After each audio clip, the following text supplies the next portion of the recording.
Les invito a buscar en sus Biblias la carta del apóstol Pablo a los Filipenses. Vamos a continuar donde nos quedamos la semana pasada, en el capítulo 2.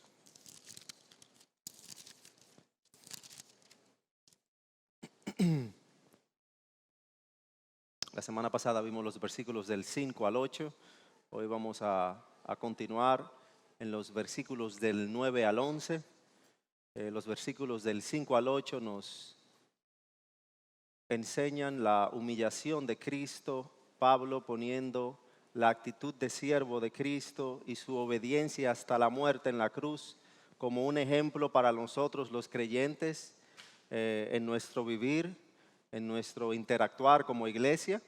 Y ahora él presenta a partir del versículo 9 del capítulo 2 lo que trajo como fruto esa obediencia, esa sumisión hacia la muerte en la cruz de Cristo, Dios Hijo, hacia Dios Padre.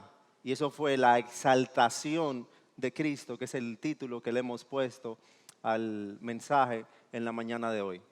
Así que voy a estar presentando primeramente la palabra de Dios, leyéndola, poniéndola delante de nosotros y luego orando para que Dios obre a través de la misma. Voy a leer desde el versículo 5, aunque solamente vamos a ver del versículo 9 al 11. Haya pues en vosotros este sentir que hubo también en Cristo Jesús, el cual siendo en forma de Dios no estimó el ser igual a Dios como cosa a que aferrarse, sino que se despojó a sí mismo, tomando forma de siervo, hecho semejante a los hombres. Y estando en la condición de hombre, se humilló a sí mismo, haciéndose obediente hasta la muerte y muerte de cruz. Por lo cual Dios también lo exaltó hasta lo sumo y le dio un nombre que es sobre todo nombre. Dice el versículo 10. Para que en el nombre de Jesús se doble toda rodilla de los que están en los cielos y en la tierra y debajo de la tierra, y toda lengua confiese que Jesucristo es el Señor, para gloria de Dios Padre. Padre, te pedimos, te rogamos que bendigas tu palabra, Señor, que por medio de ella nos enseñes, que por medio de ella nos instruyas, que por medio de ella nos humilles, nos confrontes y nos hagas obediente a ti. En el nombre de Jesús, amén.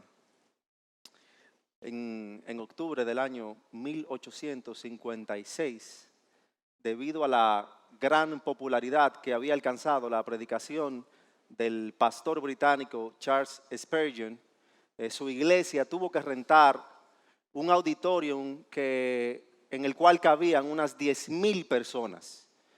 Y en el primer domingo de octubre del año 1856, cuando van por primera vez a este auditorium, Spurgeon se queda atónito con 10,000 personas congregadas. Habían filas afuera y cuando las puertas se abrieron, las personas empezaron a correr para llenar los espacios, para no quedarse sin escuchar la palabra de Dios como era predicada tan vivamente por Spurgeon. Pero a mitad del servicio algo pasó, y es que unos enemigos de la fe, porque no eran solamente enemigos de Spurgeon, sino enemigos de la fe, empezaron a incendiar el auditorium. Y en medio del servicio, las personas empezaron a gritar, ¡fuego! ¡Fuego!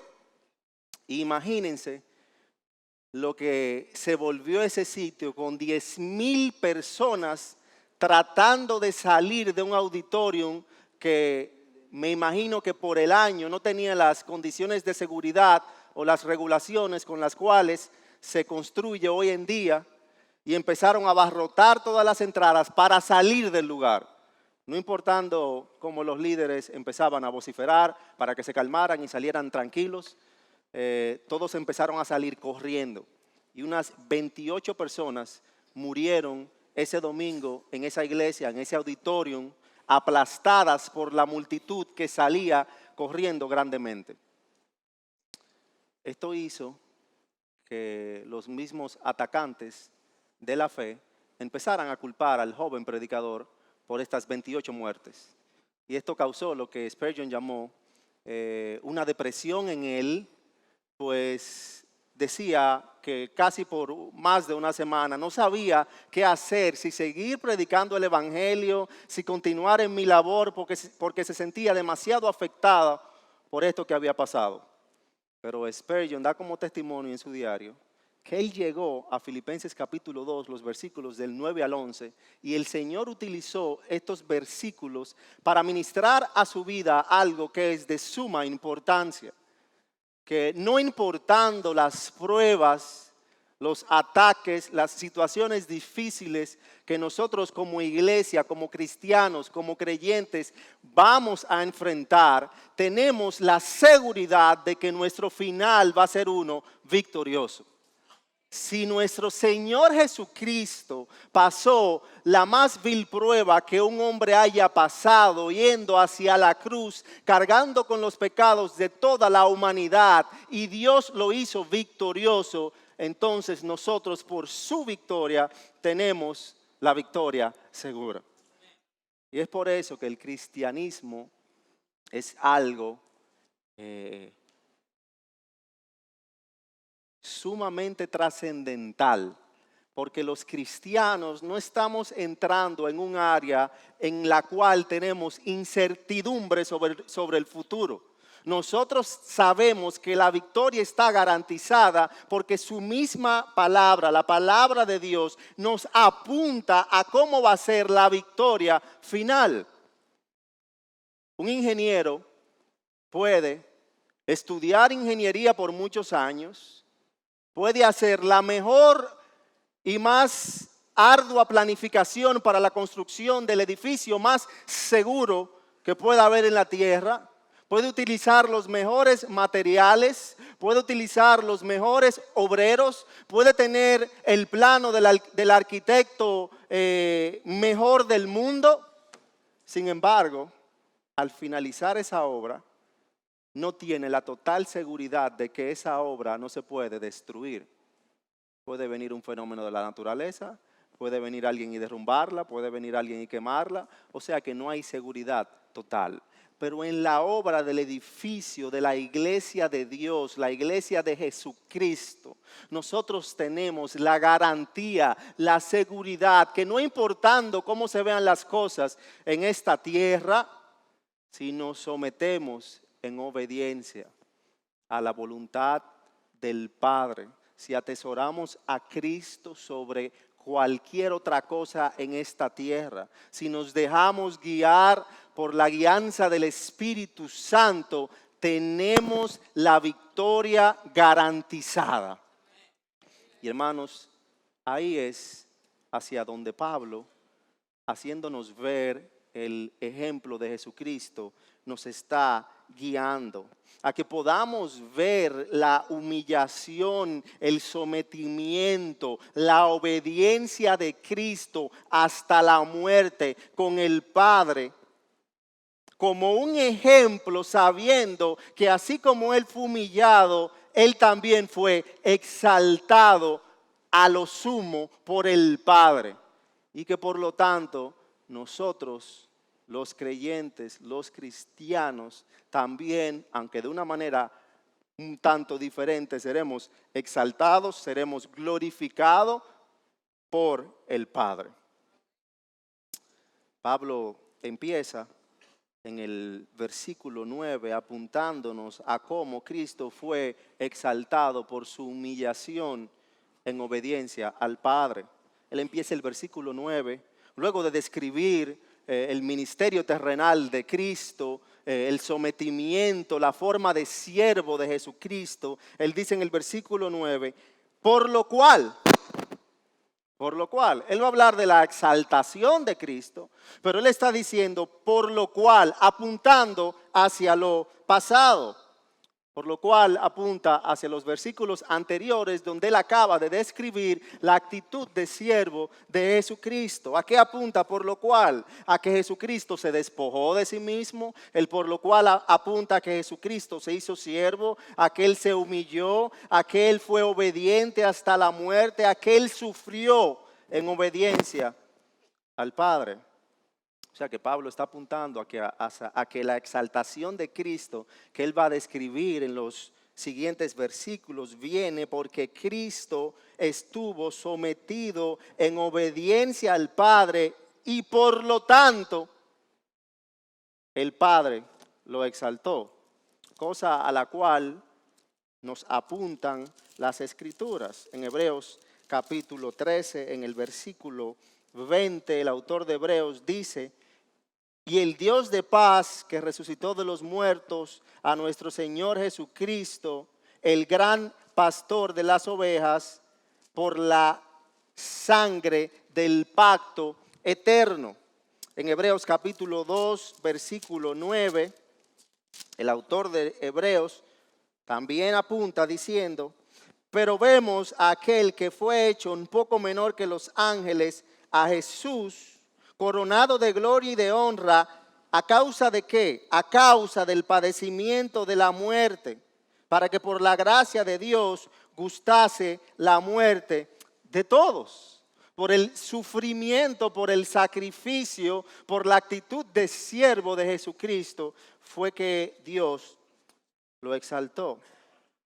Ese por lo cual, con el cual inicia el versículo 9, nos enseña, nos instruye a que la razón para la exaltación de Cristo fue el sometimiento de Cristo. La humillación, la actitud de siervo de Cristo, de rendirse ante la voluntad del Padre hasta la muerte, fue lo que generó su exaltación póstuma. Y esa exaltación de Cristo y esa actitud de Cristo con el cual fue exaltado, y hablaremos un poco de eso más adelante, también debe motivarnos en nuestro accionar, en nuestro obedecer como cristianos, en nuestro sufrir como cristianos, pues debe hacernos ver que aquel que se somete al Padre, aunque sea acusado, aunque sea atribulado aquí en la tierra, tiene la victoria segura. Ahora, nos queda la pregunta de ¿a qué se refiere Pablo cuando dice en el versículo 9 de Filipenses 2, por lo cual Dios, cuando usa Dios se refiere a Dios Padre, por lo cual Dios también le exaltó hasta lo sumo? ¿A qué se refiere la exaltación hasta lo sumo? Y esa palabra exaltación significa estar en una posición de honor alta, superior. Pero Pablo aquí cuando le escribe utiliza un prefijo en griego uper, que es de donde sale la palabra que nosotros conocemos como hiper, que lo que hace es enfatizar la grandeza, la magnitud de algo. Pablo no solamente quiere decir, por la obediencia de Jesucristo, Dios Padre lo exaltó, sino que él quiere ilustrar la posición hacia la cual Jesucristo fue exaltado. A lo sumo, a lo mucho, fue hiper exaltado, haciéndonos ver la supremacía del Cristo del cual Pablo está predicando. La exaltación fue el Padre que la hizo. Cristo pudo haberla hecha, Cristo Hijo, pero Él se la pidió al Padre en sometimiento a la voluntad del Padre. Vemos que cuando Jesucristo estaba a punto ya de morir en la cruz, según nos dice Juan, nos relata Juan en Juan capítulo 17, a partir del versículo 4 y versículo 5, Jesús, Dios Hijo, le dice a Dios Padre: yo te glorifiqué en la tierra, habiendo terminado la obra que me diste que hiciera. Y ahora glorifícame tú, Padre, junto a ti, con la gloria que tenía contigo antes que el mundo existiera. Entonces, fue algo que hizo el Padre, que el Hijo le pidió al Padre. Pero, ¿a qué se refiere esa exaltación? Porque han habido muchos malentendidos en cuanto a la exaltación a la que Cristo fue sometido después de entregarse en la muerte por el Padre. Primero, no se refiere a que Cristo ahí recuperó su deidad, como vimos la semana pasada en varios pasajes. Jesús, Dios Hijo, nunca dejó de ser Dios. Él tenía su condición de Dios y Él se limitó a cuándo y cómo usarla. Pero Él nunca dejó de ser Dios. Él fue 100% hombre y 100% Dios.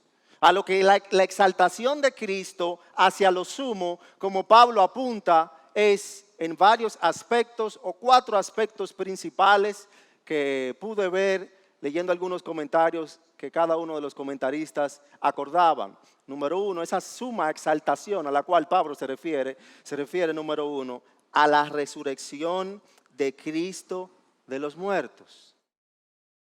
Lo primero que Dios Padre hizo por el Hijo fue resucitarlo de los muertos. El libro de Hechos, en el capítulo 2, a partir del versículo 32, nos dice: a este Jesús resucitó Dios, de lo cual todos nosotros somos testigos. Así que exaltado a la diestra de Dios y habiendo recibido del Padre la promesa del Espíritu Santo, ha derramado esto que vosotros veis y oís. Porque David no ascendió a los cielos, pero él mismo dice: dijo el Señor a mi Señor, siéntate a mi diestra hasta que ponga a tus enemigos por estrado de tus pies. Sepa pues con certeza toda la casa de Israel que a este Jesús, a quien vosotros crucificasteis, Dios le ha hecho Señor y Cristo. O sea que el mundo quiso matar a Jesús, el mundo quiso matar a Dios Hijo cuando se entregó por la voluntad del Padre. Pero Dios Padre no dejó que fuese así, sino que Dios Padre, como las Escrituras nos apuntan, lo resucitó. O sea que lo primero que podemos ver en cuanto a la exaltación suma a la cual fue sometido Dios Hijo fue que resucitó. El segundo aspecto fue su exaltación de Hijo en su ascensión. Su ascensión. Luego de que Jesús resucita y está un tiempo con sus discípulos aquí en la tierra, después de haberle dado las últimas instrucciones a los 11 en el Monte de los Olivos, nos dice el libro de Hechos que fue alzado y le recibió una nube y le ocultó de sus ojos. Y por eso es que Pablo, el mismo Pablo, explica a Timoteo, en 1 Timoteo capítulo 3, versículo 16, que Jesús fue recibido allá en gloria, porque el Señor lo ascendió, lo llevó de nuevo a la gloria celestial. Pero no solamente lo ascendió, no solamente lo resucitó, ni lo llevó de nuevo a la gloria celestial, sino que lo coronó, que sería el tercer aspecto de la exaltación hasta lo sumo de Jesucristo. En el momento de pronunciar la gran comisión, Jesús proclamó: toda potestad me es dada en el cielo y en la tierra. Y por lo tanto Jesucristo, habiendo subido al cielo, se sentó en el trono a la diestra de Dios Padre con toda la autoridad, con toda la potestad que tenía. Aquel que fue humillado, que fue tratado como uno sin poder, como uno sin gloria alguna, como uno sin respeto, que fue humillado, desnudado en la cruz, visto por todos como alguien que no podía hacer más nada, fue resucitado por Dios Padre, fue ascendido por Dios Padre y se le coronó y se le sentó en el trono a la diestra de Dios Padre. Es por eso que Esteban, si recuerdan la oración de Esteban justo antes de morir, cuando fue apedreado, según nos relata el libro de Hechos en el capítulo 7, Esteban dice que puesto los ojos en el cielo, vio la gloria de Dios y a Jesús que estaba a la diestra de Dios y dijo, he aquí que los cielos abiertos, que vi en los cielos abiertos y al Hijo del Hombre que está a la diestra de Dios Padre. Es por eso que el mismo Pablo, en su explosión de alabanza en Efesios capítulo 1, en el versículo 20, del versículo 20 al 23, Pablo dice acerca de Cristo, la cual operó en Cristo, resucitándole de los muertos y sentándole a su diestra en los lugares celestiales, sobre todo principado y autoridad y poder y señorío y sobre todo nombre que se nombra, no solo en este siglo, sino también en el siglo venidero. Y sometió todas las cosas bajo sus pies y lo dio por cabeza sobre todas las cosas a la iglesia, la cual es su cuerpo, la plenitud de aquel que todo lo llena en todo. O sea que ese cordero inmolado en la cruz fue resucitado, ascendido al cielo y fue coronado, dándole toda la autoridad sobre los cielos y la tierra y toda la potestad sobre cualquier otra autoridad. Eso le pasó al Dios Hijo, a Jesucristo. Eso fue lo que pasó en la exaltación suma que Dios Padre le hizo. Y el cuarto aspecto de la exaltación que recibió Jesucristo luego de su crucifixión fue su posición de honor como intercesor por cada uno de nosotros, los creyentes. Él murió y resucitó por nosotros y además está a la diestra de Dios, pero está intercediendo por cada uno de nosotros. O sea que se le dio la posición de Rey Supremo, de Rey exaltado sobre toda la creación, pero también se le dio la posición de ser aquel quien intercede por todos los escogidos. Él intercede por nosotros, de eso explica el autor de Hebreos, en casi todo el libro de Hebreos, de eso nos habla, predicaron los apóstoles en Hechos capítulo 7, de eso nos apunta toda la escritura. Romanos 8 habla de Jesucristo como intercesor por los pecadores, esa posición de honor, de interceder por cada uno de nosotros, la está ocupando Jesucristo. Y qué contraste tan grande a la posición de exaltación de Cristo descrita a partir del versículo 9, a la posición de siervo de Cristo, de Cristo descrita en los versículos del 5 al 8. ¿Quién iba a pensar, si no tuviera los versículos del 9 al 11, que ese Cristo que tomó la forma de hombre, se hizo siervo en obediencia a Dios Padre, muriendo, y como Pablo apunta en el versículo 8, no solamente muriendo, pero muriendo en la cruz, la peor muerte que podía pasar un hombre en esa época? Ese mismo Jesús ahora se describe como el Rey exaltado en toda la humanidad, quien fue resucitado, llevado a la gloria, coronado y dado la posición de intercesor por cada uno de nosotros. Eso nos debe hacer crecer en confianza en cuanto al nombre del cual adoramos. ¿Y por qué es todo esto? Según lo que Pablo continúa explicando en el versículo 9, por lo cual Dios también le exaltó hasta lo sumo y le dio un nombre que es sobre todo nombre. En el versículo 10 dice, para que en el nombre de Jesús se doble toda rodilla de los que están en los cielos y en la tierra y debajo de la tierra. El nombre de Jesucristo. Se le dio la posición de total autoridad sobre toda su creación, pero también se le dio un nombre de total autoridad en toda su creación. En ese tiempo los nombres representaban la esencia y la condición de autoridad o de función de una persona. Por eso no es hasta el año 1100 donde se empiezan a utilizar dos nombres en una persona. Siempre se utilizaba un nombre. Por eso vemos en la Biblia que cada vez que el Señor da un nombre para una persona, se da el significado de ese nombre.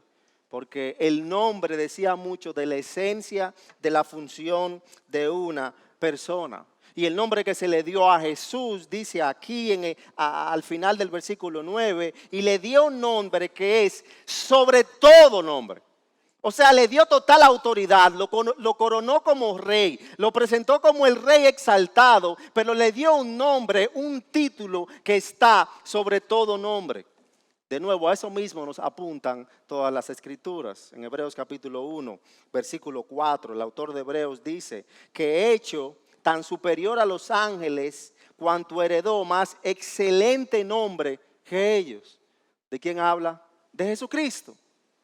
No hay un nombre que se le pueda comparar al nombre de Jesús, porque a Él se le dio un nombre que es sobre todo nombre. Hay muchos hombres que han hecho grandes cosas por la humanidad, que han sido reconocidos con gran grandeza, con mucha grandeza en toda la humanidad, pero siempre viene alguien que lo supera. Uno piensa en un Beethoven como un gran compositor, pero hay un Mozart. Uno piensa en un Shakespeare como un gran escritor literario, pero hay un Ernest Hemingway. Uno piensa en un Juan Marichal como un gran pitcher, un gran beisbolista, pero hay un Cy Young, hay un Pedro Martínez. Uno piensa en un Michael Jordan como un gran deportista, pero hay un Kobe Bryant, un LeBron James. Pero cuando uno piensa en el nombre de Jesucristo, según lo que Pablo está explicando aquí, no solamente no hay alguien que se le pueda poner al lado, no hay alguien que pueda entrar en la misma categoría de Jesucristo, no hay alguien que se le pueda comparar, no hay alguien que se le pueda igualar, nadie, ningún otro nombre puede pegarse al nombre de Jesucristo. Por eso, hermanos, es que no nos interesa ninguna otra persona si no es a Cristo. Por eso es que nos centramos en Cristo, por eso es que oramos por medio de Cristo, por eso es que predicamos el nombre de Cristo, por eso es que sufrimos en el nombre de Cristo, por eso es que tenemos comunión en el nombre de Cristo, por eso es que confiamos en el nombre de Cristo, por eso es que somos salvos por el nombre de Cristo. Recuerden la defensa de Pedro en Hechos capítulo 4, en el versículo 11 y versículo 12, cuando dijo: este Jesús al cual ustedes mataron, al cual ustedes crucificaron, este Jesús es la piedra reprobada por los edificadores, la cual ha venido a ser la cabeza del ángulo. Y en ningún otro hay salvación, porque no hay otro nombre bajo el cielo dado a los hombres en que podamos ser salvos. No hay otra cosa más importante que podamos hacer que centrarnos en el nombre que es sobre todo nombre, que es el nombre de Jesucristo. ¿Por qué?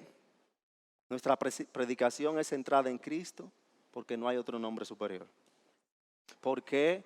Nuestras alabanzas son centradas en Cristo, porque no hay otro nombre superior. ¿Por qué aconsejamos según lo que Cristo enseña? Porque no hay otro nombre superior. ¿Por qué predicamos una y otra vez a Cristo? Porque no hay otro nombre superior. No hay cosa alguna a la cual yo quiera dedicarme más que enseñar a ese nombre que es sobre todo nombre, a Jesucristo.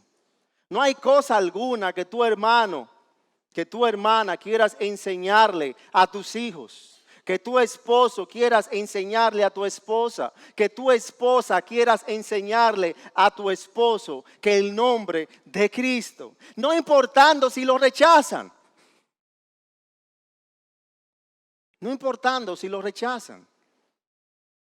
Cristo es lo que debemos proclamar, porque sabemos que a pesar de lo superior que es Cristo y por lo superior que es Cristo. El enemigo en su artimaña de querer hacer esconder la verdad que es Cristo de esta humanidad, ataca la verdad y la persona de Cristo. Y lamentablemente muchos predicadores, muchas iglesias, muchos ministros han caído en esa artimaña pensando que el nombre de Cristo es demasiado ofensivo para un mundo que corre en contra de él. Y por eso quieren centrar sus ministerios en querer atraer con buenas obras, en querer atraer con diferentes tipos de artes no centradas en Cristo, en querer atraer con técnicas humanas a las personas para supuestamente predicar a Cristo. Pero cuando tú evalúas los ministerios, cuando tú evalúas lo que hacen, es como un 99% hombre y un 1% Cristo. ¿Tiene eso sentido? No tiene sentido. Porque la seguridad de nuestra batalla, la seguridad de nuestro accionar es Cristo. Y por lo tanto, yo no puedo dar un 1% Cristo. Yo tengo que dar un 100% Cristo. Todo lo demás es pasajero. Todo lo demás es pasajero.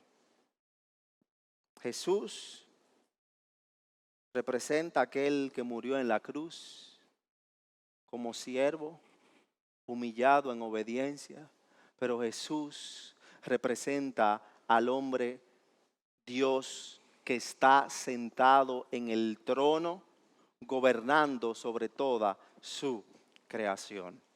¿Y cuál es la razón de esta exaltación, de este nombre, sobre todo nombre, que se le da a Cristo? Dice el versículo 10, una cláusula de propósito, da Pablo aquí, cuando dice, ¿para qué? O sea, hay un fin por el cual Cristo fue exaltado. Hubo un fin por el cual Él se humilló y Él obedeció.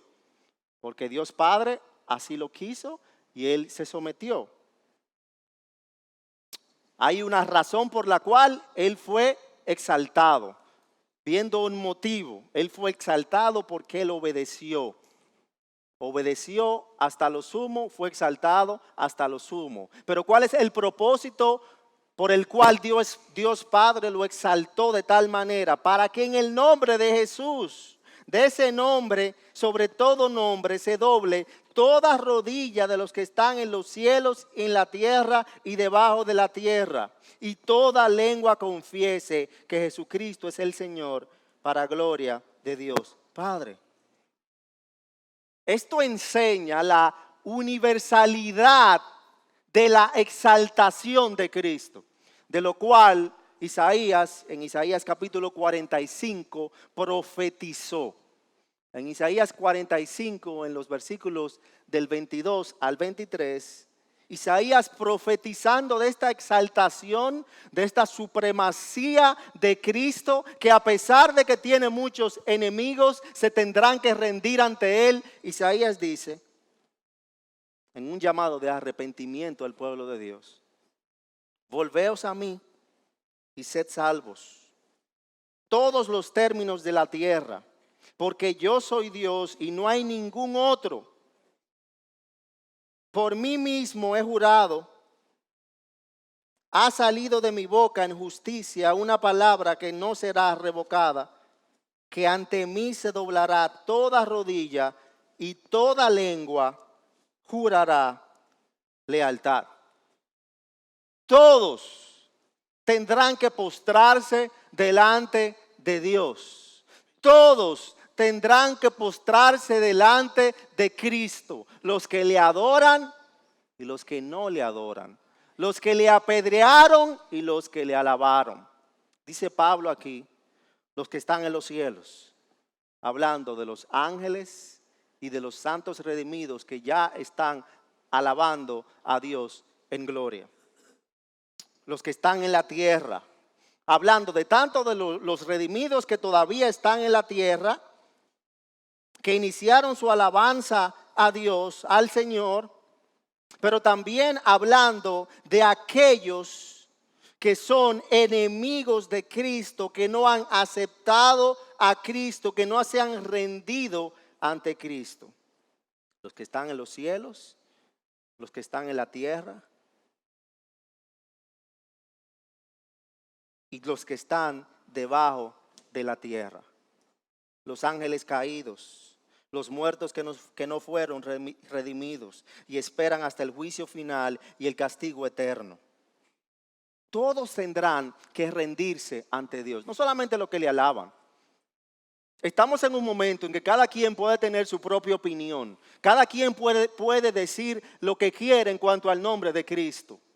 Yo veía una entrevista justamente esta semana en un canal de fuera que entrevistaban a una persona creyente. Y al parecer el entrevistador, como muchos de los medios de comunicación, es totalmente contrario a la palabra de Dios. Y esta persona estaba hablando, cuando estaba hablando de su vida, puso un principio bíblico. Y este presentador y otra presentadora que estaba ahí empezaron a mofarse, a hablar sarcásticamente de la creencia en Dios como una falacia, como algo de un cuento de hadas, como una mentira. Muchacha, ¿y tú crees eso? Explícame, hablando sarcásticamente, muy sarcásticamente, explícame eso de Dios. Esta persona empezó a presentar su fe, que me sorprendió en un medio tan masivo americano. Y ellos dieron el comentario final, hablando como los grandes sabios, como los grandes conocedores de la verdad, que no es Jesucristo, que no es la palabra de Dios. Y a mí, cuando yo veo actitudes así, lo que me da es pena, porque pienso en un pasaje como Apocalipsis 20 y veo una humanidad totalmente orgullosa, como Pablo describe en Romanos capítulo 1, que profesando ser sabios son necios, apuntando en contra de Dios. Y uno que ve la historia bíblica descrita de principio a fin y sabe cuál será su final, lo que le debe traer a uno es solidaridad por esa persona, amor. Más que rabia, luego de uno presentar la verdad bíblica, a uno lo que le trae es pena.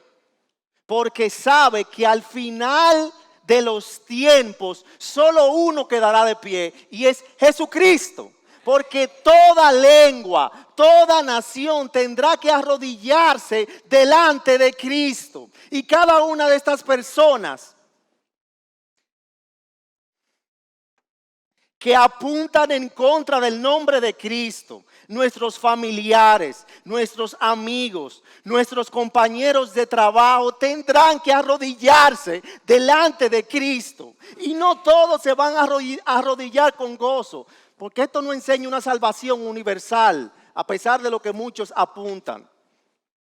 Muchos se arrodillarán, nos arrodillaremos con gozo porque estamos viendo el cumplimiento de la profecía, estamos obteniendo lo que por tantos años hemos esperado y alabaremos por la eternidad a ese Jesucristo. Pero todos nuestros amigos, todos nuestros hermanos, todos nuestros compañeros, todas esas personalidades que vemos allá afuera y aquí adentro, que profesan en contra de Jesucristo, que no quieren admitir la superioridad, la majestuosidad de Cristo, se van a tener que arrodillar llorando delante de ese Cristo. Y ya no habrá tiempo. Ya no habrá tiempo. Tendrán que rendirse y arrodillarse ya no ante el Dios Salvador. Ya Cristo va a estar ocupando la posición del juez. Ya no habrá tiempo. Ya no habrá tiempo. Apocalipsis 20, del 11 al 3.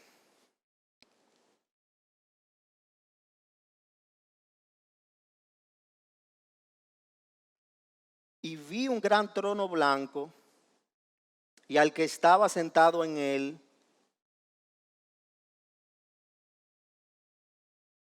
Vamos a hacerlo al revés. Vamos a Apocalipsis capítulo 4. Mira los dos escenarios.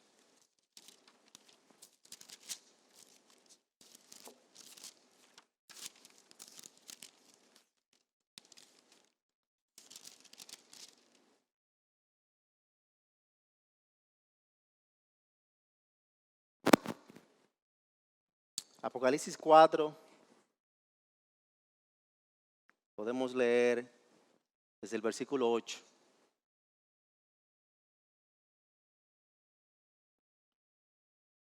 Juan describiendo lo que ve en los tiempos finales.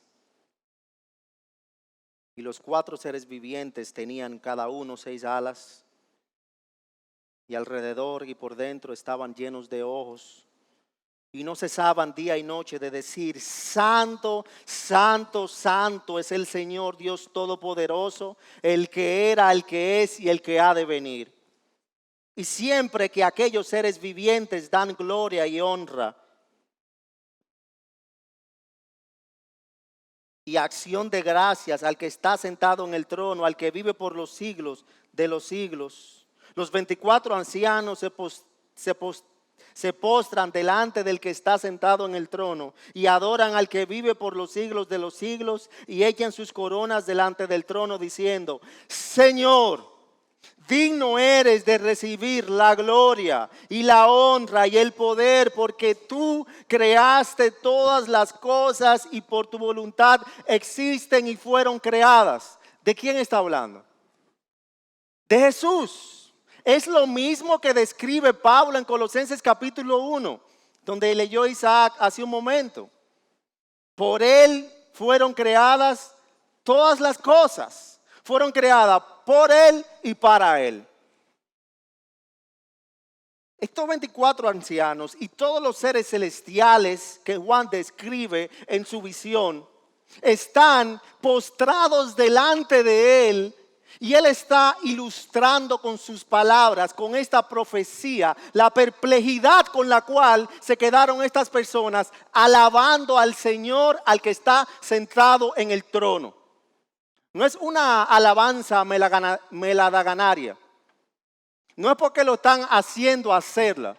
Es que están viendo al creador de todo lo que existe. Están viendo la majestuosidad del Señor y se postran como Isaías en Isaías capítulo 6. Cuando ve a Cristo y se queda sin habla. Santo eres tú, Señor. Santo. Porque le adoran, porque le esperan, porque le conocen, porque saben quién es Él. Nombre sobre todo nombre. El siervo que fue exaltado, que fue ascendido hasta los cielos, que fue coronado, a quien se le dio toda la potestad, al cual ellos adoran.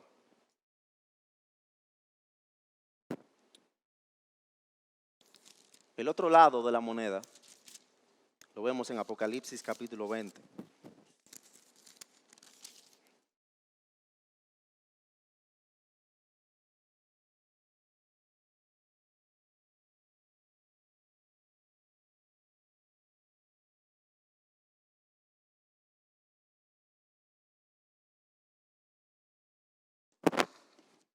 Y a partir del versículo 11, Juan nos describe sobre ya Jesús, no como Dios sentado en el trono solamente meramente para ser adorado, sino como el juez supremo, soberano.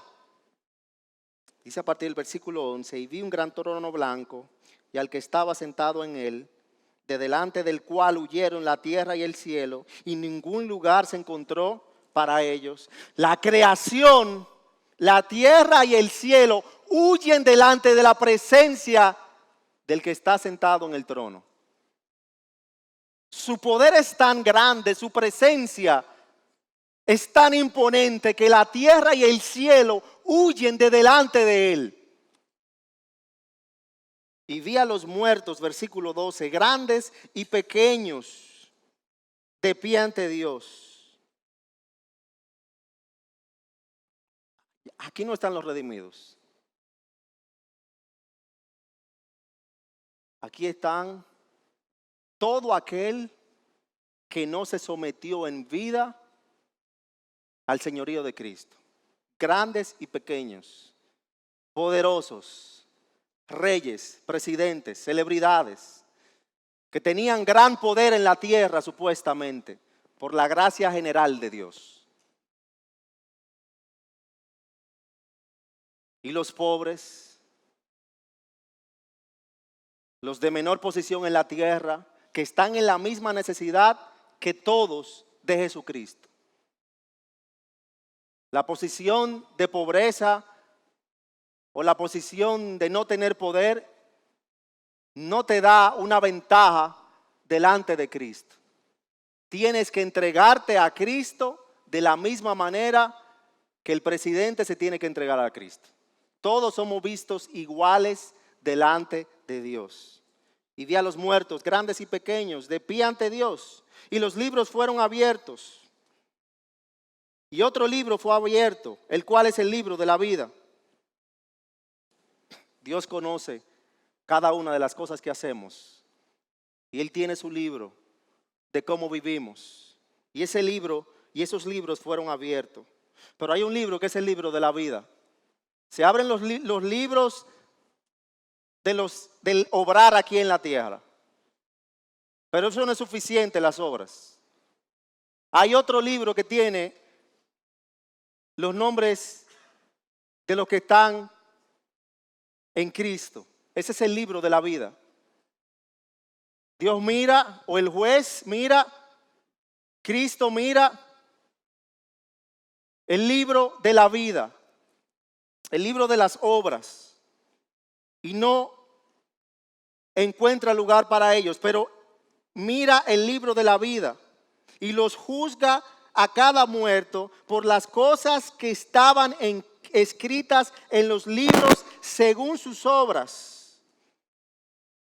Y el mar entregó los muertos que había en él, y la muerte y el Hades entregaron los muertos que había en ellos, y fueron juzgados cada uno según sus obras.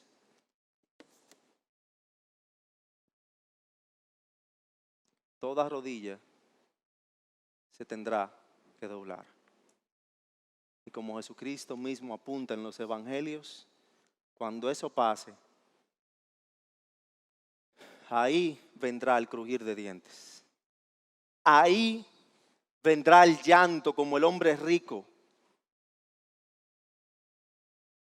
que lloraba implorando por una pizca de misericordia cuando ya no había tiempo.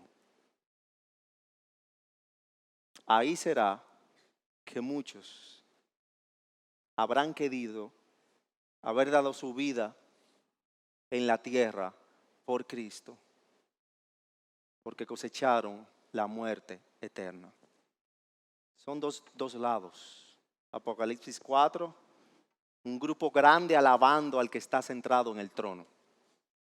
Apocalipsis 20, un grupo más grande, echados al lago de fuego. La pregunta es, amigo y hermano que estás aquí, ¿sobre qué nombre tú estás viviendo? ¿Rendido ante qué nombre tú estás viviendo? ¿Cuál será